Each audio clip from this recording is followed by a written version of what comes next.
안녕하세요. 저는 일본 도쿄에서 제품 디자이너로 일하고 있는 마코토라고 합니다. 직업 특성상 저는 다양한 나라의 생활 환경과 문화를 경험하며 사용자의 불편함을 줄이는 디자인을 고민해 왔습니다. 불편함을 발견하는 일, 그건 제 일이자 저라는 사람의 일종의 본능이기도 합니다.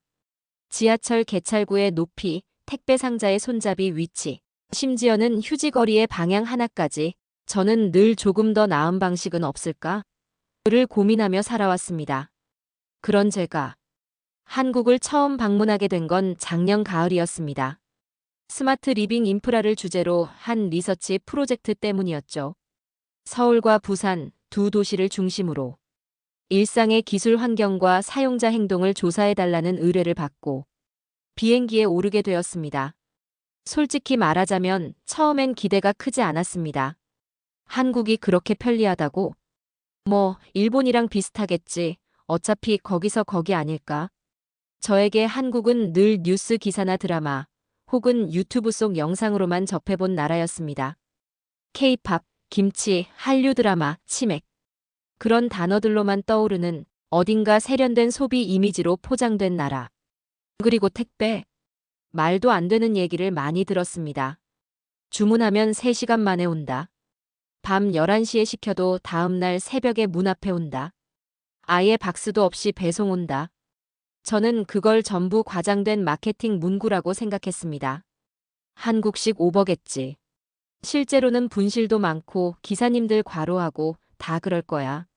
저는 그렇게 단정한 채 한국 땅을 밟았습니다. 그런데 그 확신이 도착한 첫날부터 조금씩 흔들리기 시작했습니다. 그 전에 잠깐 이 영상을 보시는 당신의 1초가 우리 대한민국을 세상에 더 알리는데 큰 힘이 됩니다. 좋아요 버튼 꾹 눌러주시면 감사하겠습니다.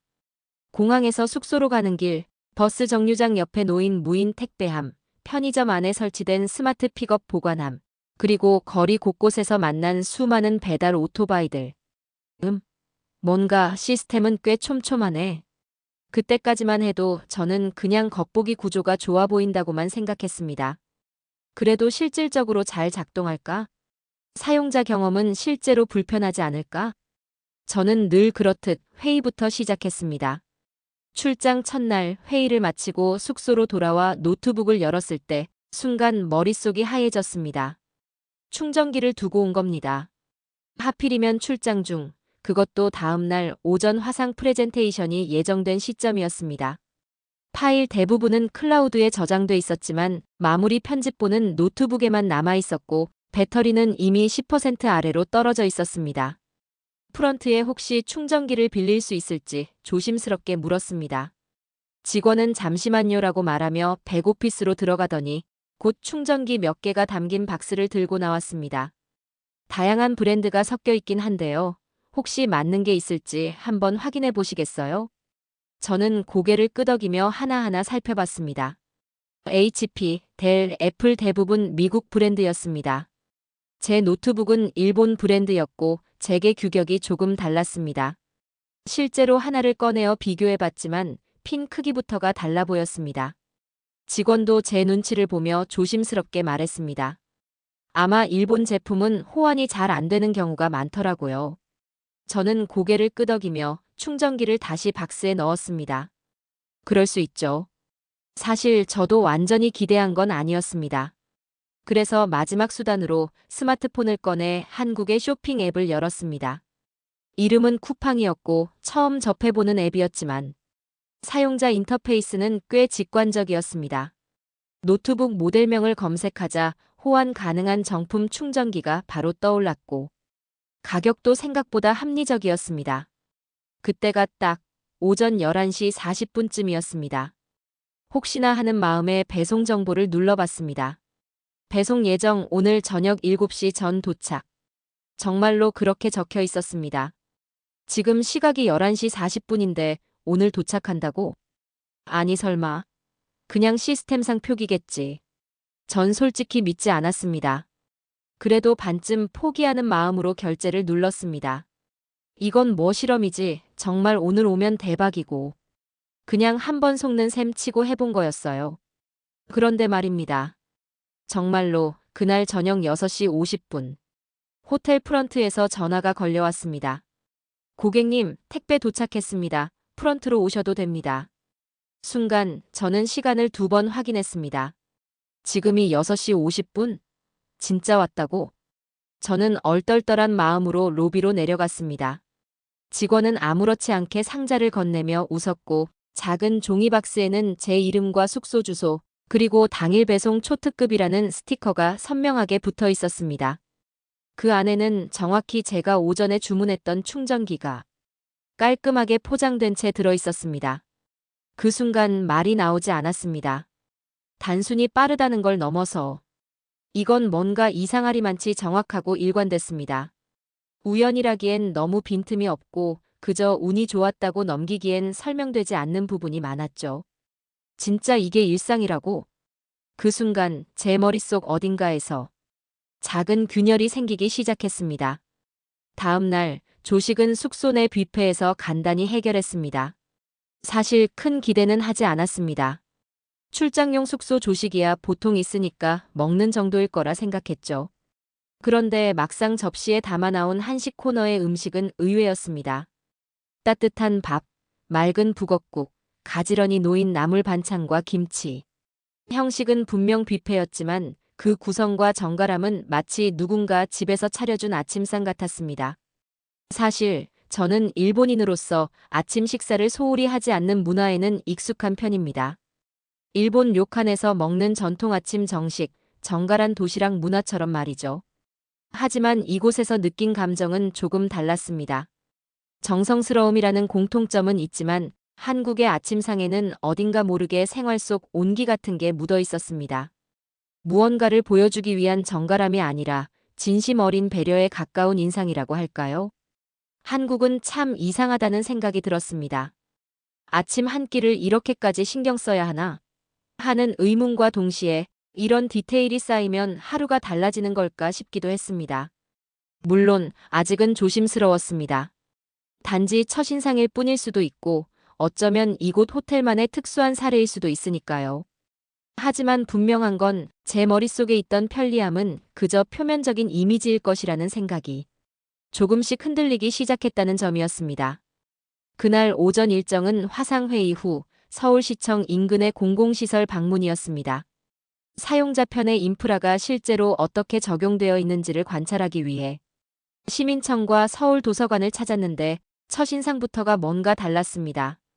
출입 등록은 QR코드로 간편하게 이루어졌고 건물 전체에 무료 와이파이가 빵빵하게 터졌습니다. 특히 놀라웠던 건 공간 동선의 배려였습니다. 엘리베이터 버튼의 높이, 안내 표지판의 폰트와 색상, 심지어는 벽면에 붙어있는 작은 촉각 지도 하나까지도 누군가 고민한 흔적이 분명히 느껴졌습니다. 화장실도 마찬가지였습니다. 세면대 높이는 아이와 휠체어 이용자를 고려해 계단식으로 설계돼 있었고 비누 디스펜서와 핸드드라이어의 위치, 심지어 화장실 내부 안내 문구 하나까지도 불필요하게 복잡하거나 불친절한 요소가 없었습니다. 이건 단순한 공공화장실이 아니라 하나의 서비스 공간이구나. 잠시 앉아 노트북을 꺼내 정리를 하려다 문득 든 생각이 있었습니다. 왜 이렇게까지 되어 있는 거지? 이게 어떻게 가능하지? 모든 게 너무 당연하게 그리고 정교하게 작동하고 있었기 때문입니다. 건물을 나서며 저는 잠시 혼잣말처럼 중얼거렸습니다. 왜 이렇게까지 신경을 써놓은 걸까? 그렇게 멍하니 걷고 있었는데 횡단보도 앞에서 발이 멈췄습니다. 신호등 아래 버튼이 하나 보였습니다. 보행자용 신호 버튼. 누르면 초록불이 더 빨리 켜진다는 안내 문구가 적혀 있었고 그 옆엔 점자와 작은 그림 아이콘도 함께 새겨져 있었습니다. 그림이라 해봤자 단순한 사람 실루엣에 지나지 않았지만 버튼의 위치, 높이, 그리고 표면의 재질이 이상하게 신경 쓰였습니다. 왜 이 높이지? 이 재질은 일부러 고른 걸까? 어느새 저는 직업병처럼 그걸 손끝으로 더듬고 있었습니다. 그 순간 이상한 감각이 스쳤습니다. 이건 그냥 달아놓은 게 아니라 누군가 실제로 수없이 눌러보고 잡아당겨보고 위치를 조정했을 것 같은 느낌이었습니다. 버튼 하나에 이렇게까지 정성을 들인다고? 길을 건너자마자 보인 우체통 옆 벽면에도 이상한 게 하나 있었습니다. QR코드 하나. 근처 공공시설 위치 확인이라는 설명과 함께 스캔만 하면 현재 위치와 목적지 방향을 알려준다는 안내가 적혀 있었죠. 직관적이긴 했지만 저는 여전히 그게 이상했습니다. 여기에 이걸? 지나가는 사람 중에 몇이나 이걸 쓸까? 머릿속이 어지러워졌습니다. 단순한 시스템 하나하나가 너무 생각된 느낌이었고 그게 오히려 낯설었습니다. 이건 실수로 만든 게 아니다. 이건 누가 의도적으로 반복적으로 고민한 결과다. 저는 원래 이런 걸 보면 좀 비꼬는 쪽입니다. 쓸데없이 과하게 만든 시스템. 실무자가 보여주기용으로 만든 허세 설계. 세상엔 그런 게 얼마나 많은데요. 그런데 여긴 좀 달랐습니다. 표면적으론 분명 과한데 싶은데도 정작 그게 전혀 불편하지 않았고 심지어 누군가의 입장에선 꽤나 절실하게 필요한 장치처럼 느껴졌습니다. 순간 등줄기에 묘한 전율이 스쳤습니다. 이렇게까지 할 이유가 있나? 기술이 좋아서도 돈이 많아서도 이런 건 안 됩니다. 뭔가가 다르다. 아직은 모르겠습니다. 단지 제가 운 좋게 좋은 동네에 온 걸 수도 있고 그냥 우연히 의외로 괜찮은 시스템 몇 개를 본 걸 수도 있죠. 하지만 분명한 건 제 안에서 조용히 꿈틀대는 뭔가가 있다는 거였습니다. 이 도시 뭔가 이상하다는 느낌. 좋은 의미일지 나쁜 의미일지는 아직 잘 모르겠지만요. 그날 오후엔 따로 일정이 없어 근처 숙소로 돌아가는 길이었습니다. 그런데 호텔 로비 근처에 있는 작은 GS25 간판이 눈에 띄더군요. 물 한 병만 사야지 하는 마음으로 무심코 들어섰는데 카운터 옆에 붙어 있던 포스터가 제 시선을 끌었습니다. 전 세계 어디든 이 편의점에서 보내세요. 순간 멈칫했습니다. 설마 여기서 해외로 택배를 보낸다는 건가? 처음엔 그냥 광고성 문구겠거니 했지만 자세히 보니 실제로 가능한 서비스더라고요. 국내는 물론이고 일본, 미국, 동남아까지 편의점에서 스마트폰 하나로 송장을 작성하고 QR만 보여주면 바로 발송이 된다고 적혀 있었습니다. 이건 솔직히 조금 충격이었습니다. 디자인 일을 하다 보면 샘플을 해외로 보내는 일이 잦은데 매번 배송 대행지를 쓰거나 EMS 창구에 직접 가야 했거든요. 그런데 여기선 그냥 물건을 들고 이 작은 편의점에 오기만 하면 되는 겁니다. 직원이 하는 일도 단순했어요. 앱에서 발급된 QR코드 있으세요? 라고 묻고 기계에 찍은 다음 작은 박스를 받아붙이기만 하더군요. 마치 휴대폰 결제하는 것처럼 간단했어요. 사실 저는 이번 출장 중 하나의 과제를 받고 있었습니다. 스마트 리빙 인프라라는 주제로 서울과 부산을 중심으로 도시 일상 속 기술 환경과 시민의 사용 행태를 관찰하고 정리해달라는 프로젝트였죠. 처음엔 고정형 공공 시스템, 예를 들면 도서관의 키오스크나 지하철 와이파이 같은 요소만 집중하려 했습니다. 그런데 이 편의점에서의 택배 경험은 그 모든 생각을 바꾸게 만들었습니다. 당시 제 노트북 가방 안엔 간단한 시제품 키트 하나가 들어 있었습니다. 원래는 그걸 들고 이틀 뒤 부산으로 가려 했는데 문득 이런 생각이 들더군요. 이걸 직접 편의점 택배로 보내보면 어떨까? 사용자 입장에서의 전체 경험을 기록하기에 이보다 좋은 기회는 없었습니다. 저는 앱을 켜고 발송지와 수령지를 설정한 뒤 부산에 있는 동료 연구원의 주소를 입력했습니다. 송장 번호가 생성되었고 곧바로 카운터에 가서 QR을 보여주자 박스 하나가 제 손에 쥐어졌습니다. 테이프를 붙이고 내용물 간단히 적으면 끝이었죠. 딱 4분이 걸렸습니다. 택배를 붙이고 나오는 길, 이상하게 마음이 가벼워졌습니다. 이게 그렇게 대단한 일이냐고 묻는다면 글쎄요. 하지만 저처럼 수많은 택배를 수많은 절차 속에서 처리해온 사람 입장에선 이건 진짜 사용자 입장에서 만든 시스템이다라는 느낌이 강하게 들었습니다. 아니, 기술이 일상 속으로 얼마나 자연스럽게 스며들 수 있는지 그 정답을 본 것 같았어요. 그리고 그때서야 알겠더군요. 그동안 제가 느꼈던 낯선 편리함들, 신호등의 점자, 우체통 옆 QR코드, 공공화장실의 안내문구, 이 모든 게 어쩌면 누구도 소외되지 않게 하기 위한 설계였을지도 모른다는 걸요. 단순히 기술이나 인프라만의 문제는 아니라는 생각이 들었습니다. 처음엔 그저 효율을 추구한 결과라고 생각했는데 여러 장면이 반복되면서 의심 아닌 의심이 생기기 시작했죠. 이건 우연히 잘 된 시스템이 아니라 의도적으로 만들어진 질서일지도 모른다는 느낌. 누구도 설명해주지 않았지만 이 도시의 곳곳이 마치 말없이 우린 사용자를 이렇게 생각하고 있어요라고 속삭이는 듯 했습니다. 여전히 조심스럽지만 조금씩 이 도시의 방향성이 보이는 것 같았습니다. 그날 이른 저녁 숙소로 돌아가는 길. 시간은 애매하게 남아 있었고 걷기엔 좀 멀고 택시를 타기엔 또 애매한 거리였습니다. 버스? 정류장은 반대 방향이었고 뭐랄까 그냥 이 도시의 공기를 조금 더 느끼고 싶다는 생각이 들던 참이었죠. 그때였습니다. 횡단보도를 건너던 중 길가에 세워진 초록색 자전거들이 눈에 들어왔습니다. 따릉이라는 이름이 적혀 있었고 자전거 바구니 옆엔 QR코드가 큼직하게 붙어 있었습니다. 사실 전 자전거를 자주 타는 편은 아닙니다. 도쿄에서도 주로 대중교통을 이용하고 업무상 필요할 땐 차량 공유 서비스를 쓰곤 하죠. 하지만 그날은 이상하게도 그 자전거에 끌렸습니다. 한번 타볼까? 앱스토어에 따릉이를 검색하고 설치하고 가입하고. 솔직히 처음엔 이거 하나 타려고 절차가 복잡하진 않을까 싶었습니다. 그런데 놀랍게도 모든 게 3분 안에 끝났습니다. 회원가입도 본인 인증도 결제 등록도 기존에 쓰던 구글 계정과 카드 정보만으로 거의 자동으로 연결됐고 앱은 직관적이면서도 딱 필요한 정보만 담고 있었습니다. QR코드를 스캔하자 자전거 자물쇠가 찰칵하고 풀리며 잠금 해제됐고 제 스마트폰에는 실시간으로 속도와 위치 정보가 떴습니다.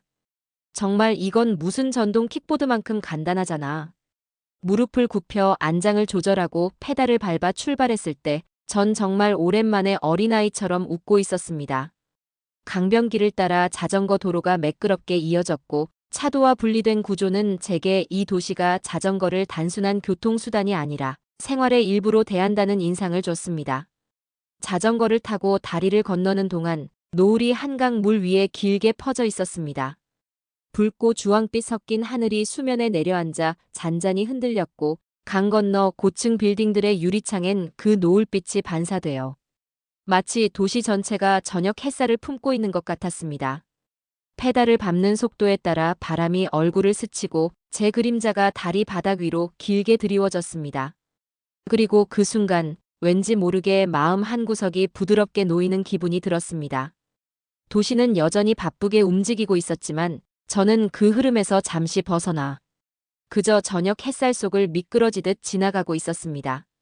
바람이 얼굴을 스치고 도심의 소음이 멀어지자 문득 이런 생각이 들었습니다. 진짜 편한데? 속도도 좋고 UI도 좋고 결제도 빠르지만 그보다도 강하게 와닿았던 건 어떻게 하면 누구나 쉽게 탈 수 있을까를 끝까지 고민한 흔적이었습니다.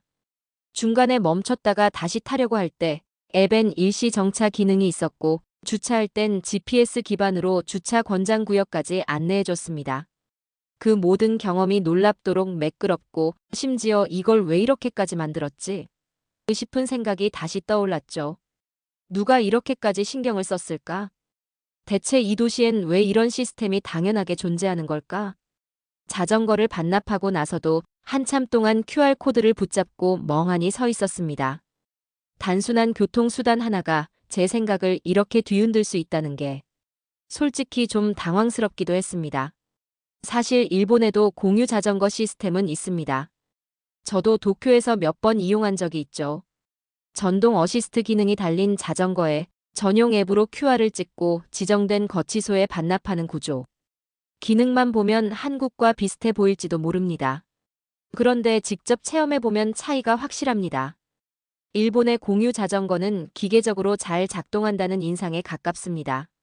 앱의 UI는 복잡하고 외국인은 가입조차 쉽지 않으며 거치소도 제한적이라 도심에서만 간신히 돌아가는 구조죠. 반면 한국의 따릉이는 그 구조 자체가 사용자 관점에서 설계된 것 같았습니다. 회원가입은 간편했고 앱엔 일시 정차, 주차 권장 구역 같은 세세한 기능이 숨어 있었고 자전거 도로는 따로 정비되어 있어 처음 타는 사람도 불안하지 않았습니다. 한마디로 일본은 자전거 중심이고 한국은 사람 중심이었습니다. 한국. 이상한 나라입니다. 기술이 너무 앞서가서 이상한 것도 아니고 무조건 친절해서 이상한 것도 아닌데 뭔가 당연하게 배려하고 있는 도시 같다고 해야 할까요? 이 도시는 사람의 불편을 그냥 두지 않는 것 같습니다. 불편함이 발견되면 그걸 당연히 없애야 한다는 듯 치밀하게 움직이는 듯 했습니다. 그게 저 역시도 바꾸고 있었죠. 그리고 이틀 뒤 예정대로 부산으로 내려갔습니다. 이번 일정은 본사 쪽 동료들과의 합류였고 현지 조사가 많은 관계로 회사에서 미리 숙소를 준비해뒀다고 했습니다. 호텔일 줄 알았는데 도착해보니 아파트 형태의 레지던스였습니다. 1층 로비엔 프런트도 없었고 엘리베이터 옆엔 단순한 출입 안내문 하나만 붙어 있었습니다. 사전에 문자로 받은 번호를 출입문 키패드에 입력하니 띡 하는 소리와 함께 자동 도어가 열렸습니다. 정말 아무도 없네. 문득 이상하다는 생각이 들면서도 그게 낯설지 않았습니다. 오히려 서울에서 경험한 여러 시스템들이 이 순간을 당연하게 느끼도록 만들어놨던 걸까요? 내부는 복층 구조로 작은 간이 주방과 세탁기, 2인용 테이블, 옷장, 침대, 그리고 벽 한쪽엔 TV와 간단한 데스크가 놓여 있었습니다. 딱 봐도 출장자들을 위해 최소한의 생활이 가능하게 만든 실용적인 공간이었죠. 무언가를 보여주기 위한 장식이나 장면은 없었지만 대신 불필요한 동선이 없었습니다. 물건의 위치도 조명의 배치도 지금 당장 여기서 살아도 되겠구나 싶은 구조였달까요? 캐리어를 구석에 두고 침대에 앉아 물 한 모금을 들이켠 순간 몸은 피곤한데 머릿속은 오히려 고요해졌습니다. 그날 저녁은 따로 일정이 없었습니다. 현장 조사 준비는 내일 아침에 하기로 했고 오랜만에 혼자만의 시간을 제대로 써볼 수 있는 기회였죠. 마침 숙소 근처에 맛집이 많다는 얘기를 들었기에 그 중에서도 현지인들이 자주 간다는 작은 밀면집을 찾아 나섰습니다. 앱 평점이나 리뷰보다는 그냥 오래된 간판과 왠지 모를 분위기를 보고 들어간 곳이었죠. 낡은 플라스틱 의자, 벽에 빼곡히 붙은 메뉴판, 그리고 무뚝뚝하지만 분명 정 많은 표정의 아주머니. 밀면 한 그릇을 시켜놓고 잠시 핸드폰을 내려두자 가게 안의 소리들이 새삼 크게 들려왔습니다. 면을 후루룩 들이키는 소리, 가습을 타닥이는 소리, 그리고 바깥에서 들려오는 파도 소리 같은 바람 소리까지. 그 안에 앉아있자니 서울에서 느꼈던 그 정교하고 조용한 시스템과는 다른 부산만의 리듬과 체온 같은 것이 느껴졌습니다. 잠시 뒤 나온 밀면은 깊고 시원하고 어떤 설명도 필요 없는 담백한 한 그릇이었습니다. 뭔가 도시 자체도 그렇더군요. 계산된 배려보다는 익숙한 정 같은 것. 정돈된 편리함보다는 엉성한데 이상하게 따뜻한 느낌. 그렇게 첫날 밤 부산은 저에게 또 다른 방향의 편안함을 알려주고 있었습니다. 그 기분을 아는 채 숙소로 돌아오니 일본인 동료 유토 씨가 먼저 도착해 있었습니다. 며칠간 이 숙소를 함께 쓰기로 했고 그는 저보다 몇 달 먼저 한국에 와서 일하고 있던 선배였습니다. 이미 한국 생활에 제법 익숙한 모습이었죠. 생각보다 피곤하죠? 서울에서 오느라 힘드셨잖아요. 그가 물 한 잔을 건네며 말했습니다. 목이 바짝 말라있던 터라 저는 그 물을 단숨에 넘기고는 조금 멋쩍게 웃으며 고개를 끄덕였습니다. 그리고는 저도 모르게 한숨이 나왔죠. 내일도 아침부터 일정이라 좀 걱정이에요. 근처에 조식 주는 카페라도 있으면 좋을 텐데. 말을 하면서도 머릿속은 이미 시간 계산에 들어가 있었습니다. 아침 일찍 준비하고 장소로 이동하고 식사까지 챙기려면 생각보다 빠듯할 게 분명했거든요. 그 말을 들은 유토 씨가 피식 웃으며 고개를 저었습니다. 그럴 시간 없을걸요? 유토 씨가 시계를 힐끔 보며 말했습니다. 아까 밖에 나갔을 때 간단히 장이라도 봐올 걸 그랬어요. 지금은 마트 문이 다 닫았을 것 같고. 제가 아쉬운 듯 말하자 유토 씨는 고개를 살짝 기울이며 웃었습니다. 근데 여기선 다른 방법이 있어요. 그의 표정엔 뭔가 익숙한 여유가 묻어 있었습니다. 처음 듣는 말에 저는 고개를 갸웃했죠. 다른 방법이요? 유토 씨는 곧장 휴대폰을 꺼내더니 화면을 제게 보여줬습니다. 익숙한 쇼핑 앱 같은 화면, 하지만 그 안엔 장바구니에 담긴 식재료들과 0시까지 주문 시 내일 새벽 도착이라는 문구가 적혀 있었습니다. 지금 장 보면 내일 아침에 도착해요. 진짜예요. 저도 처음엔 못 믿었는데 요즘은 자주 써요. 새벽 배송이라고 하죠. 그는 손가락으로 배송지 저장 화면을 가리키며 덧붙였습니다. 여기 레지던스도 배송 가능 지역이에요. 예전에 서울에 있을 때부터 자주 썼거든요. 딱 맞춰 도착하더라고요. 거의 알람 수준이에요. 순간 무슨 말인지 잘 이해가 안 됐습니다. 지금 밤 10시가 넘었는데 내일 아침까지 식재료가 온다고? 유토 씨는 별일 아니라는 듯 자연스럽게 폰 화면을 열어 보여줬습니다. 화면엔 익숙한 마트 진열대 같은 구성의 앱이 떠 있었고, 계란, 식빵, 우유, 커피 캡슐, 심지어 방울토마토까지 정갈하게 나열되어 있었죠. 여기서 간단하게 필요한 거 담으면 돼요. 계란, 식빵, 과일 같은 것도 다 있어요. 그가 몇 번 화면을 넘기며 말했습니다. 이게 지금 주문되나요? 저도 모르게 되묻고 말았습니다. 일본에선 마감 시간이 빠른 데다 이 시간에 뭔가를 주문해서 새벽에 받는다는 감각 자체가 생소했거든요. 네, 그리고 보통 6시 전에 와요. 숙소 문 앞에 딱 놓고 가요. 따로 받을 필요도 없고. 그는 너무 당연하다는 듯 말하며 웃었습니다. 잠시 망설였지만 그가 이미 여러 번 써봤다고 하니 믿어보기로 했습니다. 같이 앱을 보며 간단한 샐러드, 과일, 요거트, 식빵과 계란을 골랐습니다. 몇 번 화면을 터치하자 담아둔 장바구니가 결제 단계로 넘어갔습니다. 주소 입력도 필요 없었고 결제 수단도 이미 등록돼 있었죠. 정말 순식간이었습니다. 그렇게 모든 절차를 마치고 주문은 조용히 완료되었습니다. 곧이어 5시에서 6시 사이 배송 예정입니다. 라는 알림이 떴고 유토 씨는 그 화면을 슬쩍 보더니 고개를 끄덕이며 말했습니다. 이거 진짜예요. 내일 아침 딱 일어나면 현관 앞에 있을 거예요. 저는 화면을 바라보며 입을 다물지 못했습니다. 이건 편리하다는 말로는 부족하네요. 말을 뱉고 나서도 실감이 나지 않았습니다. 정말 이렇게까지 된다고? 싶은 마음과 이걸 경험하게 됐다는 묘한 기대감이 동시에 밀려들었죠. 처음엔 믿기 어려웠지만 정말 내일 아침이 기대되는 순간이었습니다. 그리고 다음 날 휴대폰 알람이 울리기도 전에 저는 자연스럽게 잠에서 깼습니다. 창문 틈 사이로 희미하게 새어들어오는 빛, 조용한 실내 공기, 낯선 도시의 아침 냄새 같은 것이 아직 잠이 덜 깬 몸을 부드럽게 감싸고 있었습니다. 습관처럼 현관문 쪽을 향해 고개를 돌렸고 순간 어젯밤의 대화가 떠올랐습니다. 설마 진짜일까? 곧장 일어나긴 조금 귀찮은데 머릿속은 자꾸만 문 앞의 상황을 상상하고 있었습니다. 잠시 망설이다가 결국 슬리퍼를 끌고 조용히 거실을 가로질러 현관문 앞으로 다가섰습니다. 그 앞에 서니 괜히 심장이 조금 두근거렸어요. 전 조심스럽게 손잡이를 돌려 문을 열었습니다. 그리고 그 순간 아주 자연스럽게 회색 보냉 가방 하나가 제 눈앞에 모습을 드러냈습니다. 살짝 열어보니 비닐에 포장된 식빵과 싱싱한 계란, 탱글탱글한 방울토마토, 그리고 봉지째 담긴 작은 과일팩이 차가운 채로 들어있었습니다. 그 안에 담긴 건 단순한 식재료가 아니었습니다. 믿고 맡긴다는 신뢰, 시간을 아낀다는 효율, 그리고 누군가 이미 다 생각해 두었다는 놀라움 같은 것이었죠. 유토 씨가 말했던 편리함이라는 단어가 이 순간엔 조금 다르게 들렸습니다. 편리한 것을 넘어서 삶을 조금 더 부드럽고 조금 더 배려 있게 만들어주는 구조. 그 조용한 아침, 햇살이 현관 안쪽까지 스며들던 그 순간. 저는 또다시 한국이라는 나라가 보여주는 생활의 디테일에 감탄하고 있었습니다. 일찍 일어나셨네요. 샤워를 끝내고 나온 유토 씨가 간단한 눈인사를 하며 부엌 쪽으로 향했고 저는 보냉 가방을 식탁 밑에 살며시 놓았습니다. 식빵은 살짝 구울게요.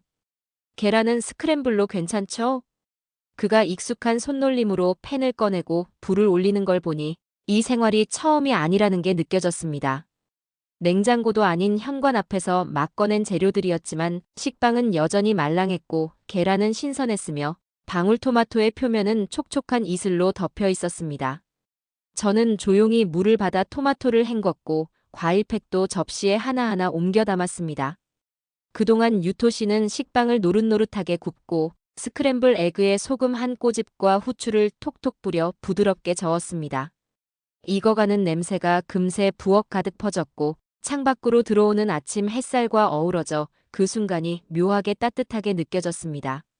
테이블 위엔 두 사람이 나눠 먹기엔 충분한 간단한 한 끼가 차려졌죠. 크게 특별한 건 없었지만 오히려 그 평범함이 편안하게 느껴졌습니다. 출근 준비에 쫓기지 않고 이렇게 부엌에서 마주 앉아 식사를 하는 이 순간 자체가요. 이거 생각보다 괜찮네요. 제가 그렇게 말하자 유토 씨는 웃으며 고개를 끄덕였습니다. 한국 와서 알게 된 게 하나 있어요. 좋은 하루는 꼭 거창한 게 아니라 이렇게 시작된다는 거요. 그 말이 왠지 오래 남았습니다. 이른 새벽 현관 앞에 조용히 놓인 택배처럼.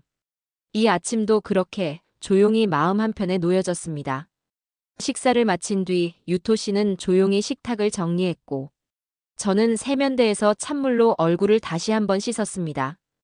왠지 오늘 하루는 가볍게 시작할 수 있을 것 같았거든요. 거울 속 제 얼굴은 어제보다 조금은 덜 피곤해 보였고 입가에는 자연스레 미세한 미소가 번졌습니다. 준비 다 되셨죠? 유토 씨가 가방을 어깨에 매며 물었습니다. 그의 목소리는 여느 때처럼 담백했지만 어딘가 오늘 하루에 대한 기대감이 배어 있었죠. 네, 가요. 저도 서둘러 태블릿과 노트를 챙기고 현관문을 열었습니다. 신발을 꿰어 신으며 습관처럼 가방을 한 번 더 만져 확인한 뒤 현관문을 닫는 소리에 맞춰 마음도 단단히 다잡았습니다. 아침 햇살이 복도 너머로 부드럽게 흘러들고 있었고 레지던스 밖으로 나서자 부산의 바닷바람이 살짝 긴 소매를 흔들며 지나갔습니다. 차가운 바람이라기보단 조금은 촉촉하고 상쾌한 기운이었달까요? 도시의 소음도 어쩐지 부드럽게 느껴졌습니다. 오전엔 해운대 근처 대형마트 리서치, 오후엔 남천동 소형 상점들 동선 정리. 유토가 태블릿을 보며 조용히 읊자 저는 고개를 끄덕이며 메모를 덧붙였습니다. 오늘은 사람들의 동선을 중점적으로 보는 거죠?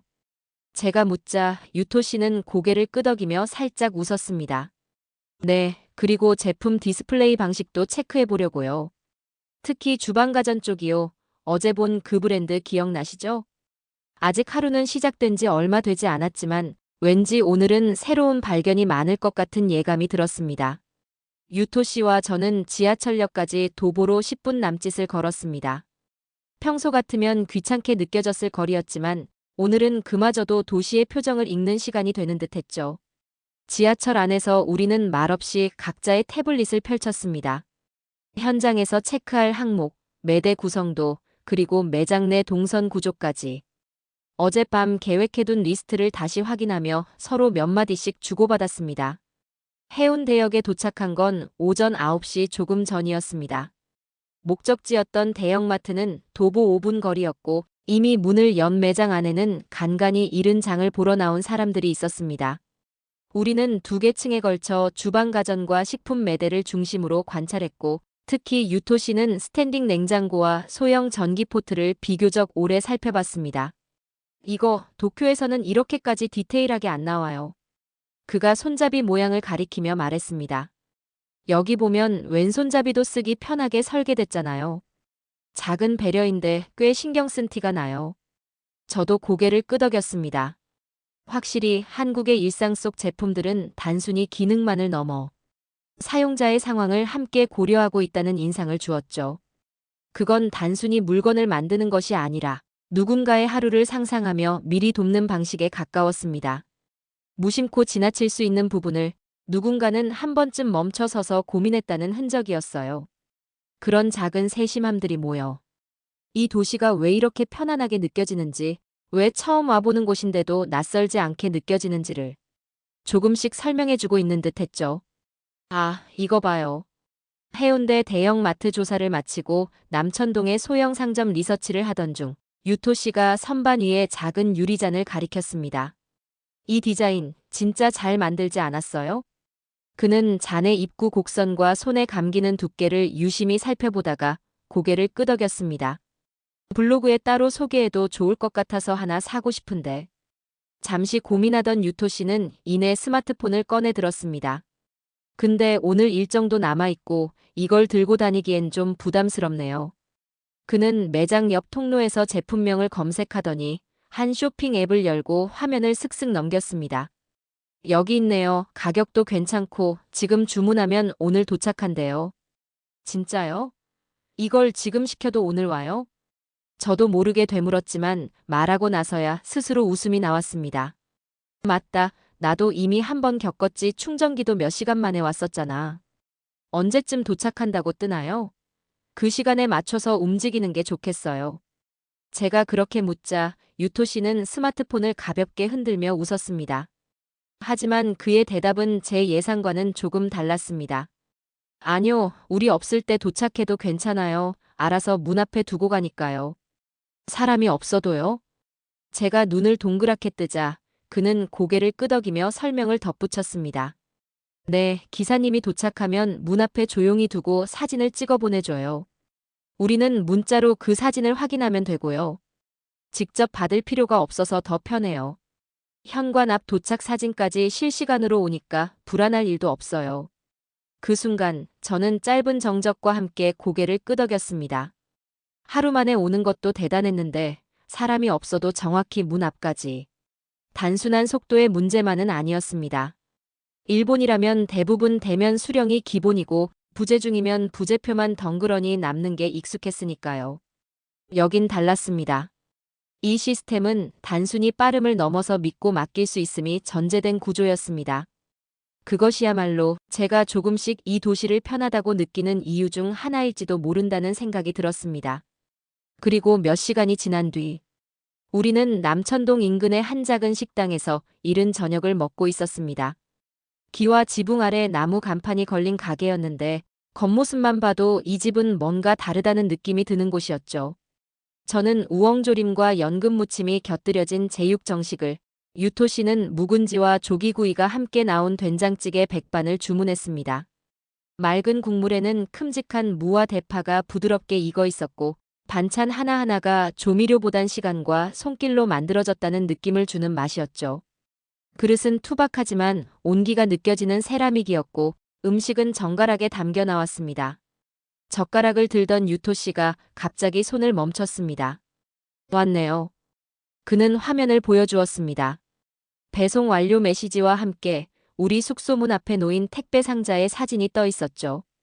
상자에는 취급주의 스티커가 붙어 있었고 완충제로 꼼꼼하게 쌓인 모습이 인상적이었습니다. 이게 진짜 편한 거예요. 일본에서도 택배는 빠르다고 생각했는데 한국은 디테일이 다르더라고요. 사진까지 보내주니까 확인도 확실하고요. 그 말에 저도 고개를 끄덕였습니다. 당일 배송은 물론 배달 완료 인증까지 한치의 오차 없이 처리되는 이 시스템. 유토가 말한 디테일의 차이라는 게 무엇인지 이제는 저도 확실히 알게 되었죠. 그 순간 문득 이런 생각이 들었습니다. 한국은 기술을 잘 쓰는 나라가 아니라 사람을 잘 생각하는 나라구나. 단지 물건을 빠르게 배송하는 시스템을 넘어 그 안엔 누군가의 하루를 조금 더 편하게 만들고 싶다는 작은 진심이 숨어 있었습니다. 길가의 자전거, 공공건물의 동선, 택배 상자의 위치 하나까지도 이곳에선 당연한 불편함이란 말을 용납하지 않는 것 같았습니다. 누군가 한 번쯤은 불편하지 않으세요? 라고 물어본 것 같은, 그리고 누군가는 그 말을 들은 뒤 실제로 개선해 놓은 것 같은 그런 나라였어요. 그런데 시간이 지날수록 저는 또 하나의 중요한 사실을 깨닫게 되었습니다. 이런 시스템이 작동할 수 있는 배경에는 놀랍게도 사람을 믿는 사회라는 전제가 있다는 것이었습니다. 밤새 문 앞에 놓인 택배 상자, 아무 잠금 장치 없이 세워진 자전거, 편의점 앞에 놓인 반납함과 무인 회수함들. 저는 처음엔 그게 단순히 기술력의 결과라고만 생각했습니다. 하지만 그게 전부는 아니었습니다. 유토 씨가 말해줬습니다. 한국은 대부분의 사람들이 남의 물건을 가져가지 않아. 그게 기본적인 사회 분위기야. 생각해보면 정말 그랬습니다. 서울에서도 부산에서도 길가나 공동현관에 놓인 수많은 물건들이 아무렇지 않게 그대로 보관되고 있었습니다. 그건 단지 CCTV 때문도 처벌 때문도 아닌 남의 것을 손대지 않는다는 사람들 사이의 무언의 약속 때문이었죠. 그 약속이 있었기에 이토록 정교한 시스템도, 이토록 빠른 배송도, 이토록 손쉬운 반납도 가능했던 겁니다. 그리고 저는 그 속에서 디자인이라는 것이 단순한 외형이나 기능이 아니라 사람의 감정과 생활, 그리고 사회적 신뢰까지 어루만질 수 있어야 한다는 걸 배웠습니다. 한국이라는 나라는 제게 그걸 분명히 보여주었어요. 그리고 아마 이 감각은 도쿄로 돌아가서도 오래도록 잊히지 않을 것 같습니다. 불편함을 외면하지 않는 사람들, 그 불편함을 함께 없애려는 구조, 그리고 그 모든 기반이 되어주는 서로를 믿는 마음. 이 나라는 기술보다 더 깊은 무언가를 갖고 있었어요. 오늘의 이야기가 여러분 마음에도 따뜻함을 전했기를 바랍니다. 지금 여러분이 문 앞에서 마주하는 그 택배 상자 하나. 그건 단순히 물건을 담은 박스가 아닙니다. 그 안에는 대한민국이라는 나라가 오랜 시간에 걸쳐 쌓아온 기술, 질서, 그리고 신뢰의 결과가 담겨 있습니다. 어떤 나라에선 문 앞에 물건을 두는 게 당연하지 않습니다. 누군가 가져가진 않을까 불안해하고 배송 시간은 하루가 아닌 일주일을 기다려야 하기도 하죠. 하지만 한국에선 그 상자가 그 자리에 있다는 사실만으로도 수많은 사람들이 서로를 믿고 있다는 증거가 됩니다. 단지 빠른 속도 때문이 아닙니다. 단지 기술이 뛰어나서도 아닙니다. 그건 곧 사람을 중심에 두는 사회, 그리고 신뢰를 당연하게 여기는 문화가 만든 결과입니다. 앞으로도 우리는 이 평범해 보이는 시스템이 얼마나 비범한지를 잊지 않아야 합니다. 편리함이라는 이름 아래 얼마나 많은 고민과 배려, 책임이 함께 움직이고 있는지를요. 택배를 받는 그 순간 우리는 단순한 소비자가 아니라 이 나라의 신뢰 구조를 함께 지키는 주체가 됩니다. 그러니 소중히 여겨주세요. 그 안에는 우리 모두가 함께 만들어온 대한민국의 생활 수준과 문화적 품격이 담겨 있으니까요. 오늘도 따뜻한 이야기가 마음에 닿으셨다면 좋아요와 구독 부탁드립니다. 여러분의 작은 클릭이 큰 울림이 됩니다.